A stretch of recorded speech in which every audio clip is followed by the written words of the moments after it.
Whoopi Goldberg, she messed up.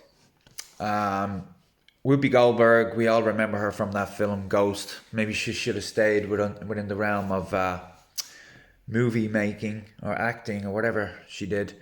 But she's been fairly vocal politically for a long time now. And part of this show in America called The View, where there's a panel of women and they discuss various current topics, politically and otherwise. Um, it's not my kind of show, and Whoopi Goldberg is not my kind of person.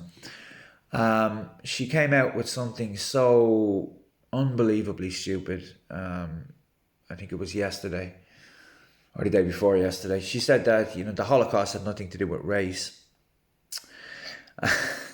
and yeah, the Nazis weren't interested in race at all.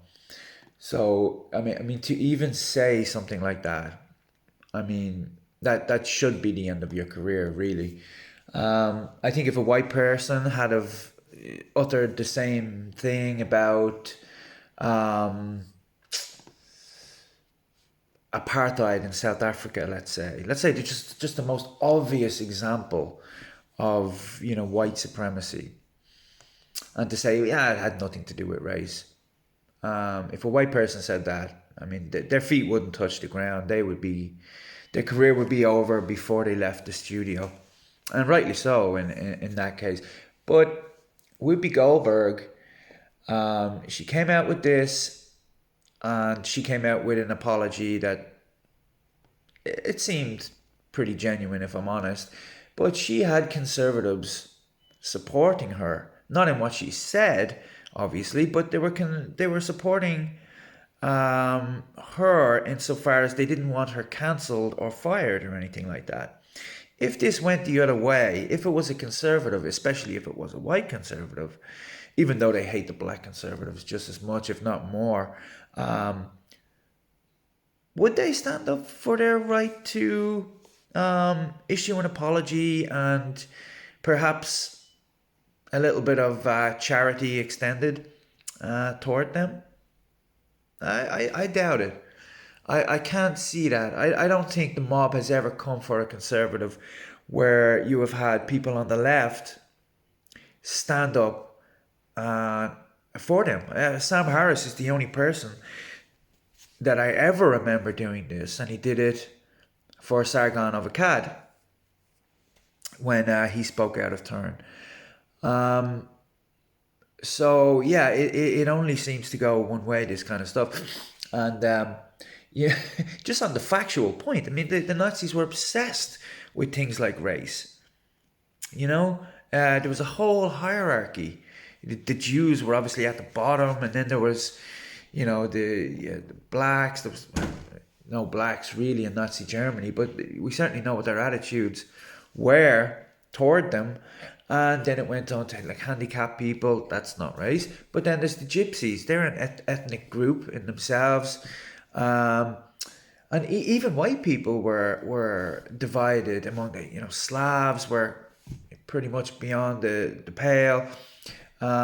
Catholics weren't as favored as white Protestants.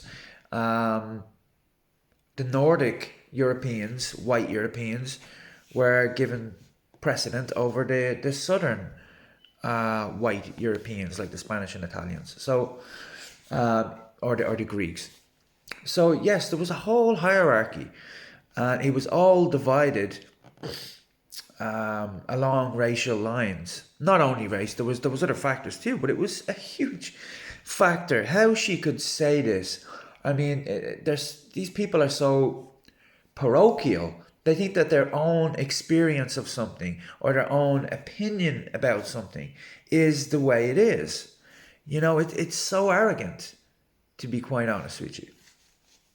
Um, so part of me is glad that she wasn't fired outright because I'm not a fan of this cancel culture stuff.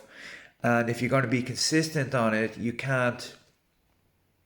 uh, you can't just get upset when it's your side that gets cancelled. Now, if she doubled down on it, and didn't give an apology, a somewhat perfunctory apology, but it seemed somewhat genuine as well, at the same time. But it all depends what somebody's attitude is after the fact as well, when you're determining what the consequences should be.